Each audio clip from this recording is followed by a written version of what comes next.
আজকে প্রথম রোজার দিন সকাল থেকে সন্ধ্যা পর্যন্ত কি কাজ করলাম সেটা আপনাদের সাথে শেয়ার করব।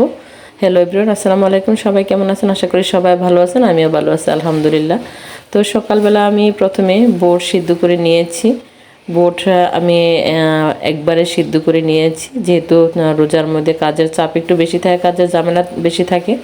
তো এই একটা কাজ আমি গুছিয়ে নিয়েছি যেন কাজটা একটু সহজ হয়ে যায়। তো আমি বুটগুলা সিদ্ধ হওয়ার পরে ধুয়ে ভালো করে এখন দিয়েছি, পানিটা ঝরে গেলে তারপর আমি এটা প্যাকেট করে নেব। তো এখন আমি একটা বুইমের মধ্যে বেসন ঢেলে নিচ্ছি। তো আসলে সব কাজ যদি গুছিয়ে রাখা হয় তাহলে কিন্তু কাজ করা এত ঝামেলা হয় না, খুব সহজ হয়ে যায়। তো আমি এখানে খেসারি ডাউল, বেসন, এগুলো সব কিছু আমি আগে থেকে বুইমের মধ্যে ঢেলে গুছিয়ে নিচ্ছি। তো এখন গোছানো হয়ে গেছে। আমি শুকনো মরিচও একটা বুইমের মধ্যে ঢেলে নিচ্ছি। শুকনো মরিচ আসলে রমজান মাসে অনেক কাজে লাগে, তাই আমি বেশি করে শুকনো মরিচ নিয়ে এসেছি ভর্তা করার জন্য। তারপরে আলুর চপ করলে বিভিন্ন কাজের মধ্যে শুকনো মরিচটা লাগে।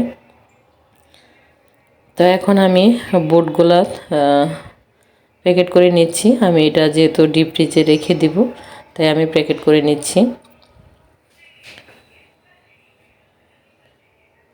রমজান মাসে আসলে অনেক বেশি কাজের চাপ থাকে, আর ফেসবুকে তো সময় দেওয়া একদমই হচ্ছে না। আজকে প্রথম দিনেই আমি একটুও সময় দিতে পারিনি। তো আমার সবগুলো প্যাকেট করা হয়ে গেছে। এখন আমি এটা ডিপ ফ্রিজে রেখে দিব। আর কয়েকটা রেখেছি, আমি রান্না করে নিব। তো এখন আমি রান্না বসিয়ে দিয়েছি, প্রায় 3টা বেজে গেছে। আমি আস্তে আস্তে রান্না সব কিছু করে নিব। আমি তরকারি সব কিছু একবারে রান্না করে নিব, শুধু পরে সন্ধ্যার পরে ভাত রান্না করব। তো আমি অনেকটা কাজ আগে থেকে গুছিয়ে নিয়েছি। আসলে রমজান মাসে কাজের অনেক বেশি প্রেশার থাকে, অনেক চাপ থাকে। তো আমি এখন বুট রান্না করে নিচ্ছি। বুটটা আমার রান্না করা হয়ে গেছে। এখন হচ্ছে বেসনটা গুলে আমি বেগুনি আর আলুর চপ ভেজে নেব। এদিকে কাজ করতে করতে সন্ধ্যা হয়ে গেছে। আমি কিন্তু সকাল থেকে কাজ শুরু করেছি।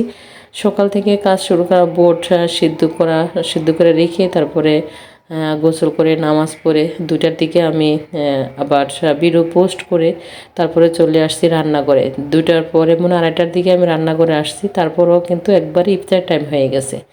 তো এর মধ্যে কিন্তু ফেসবুকে একটুও সময় দিতে পারিনি, মোবাইলে একদমই সময় দিতে পারি না। রমজান মাসে আমাদের আসলে কাজ কম হবে, অনেকটা ডাউনও হয়ে যাবে। তো কিছু করার নেই, তারপরও আমরা যতটুকু সময় পাই একে অপরের পাশে থেকে সবাইকে সাপোর্ট করব ইনশাল্লাহ। তো সবাই ভালো থাকবেন, সবার জন্য অনেক অনেক দোয়া ও শুভকামনা রইল।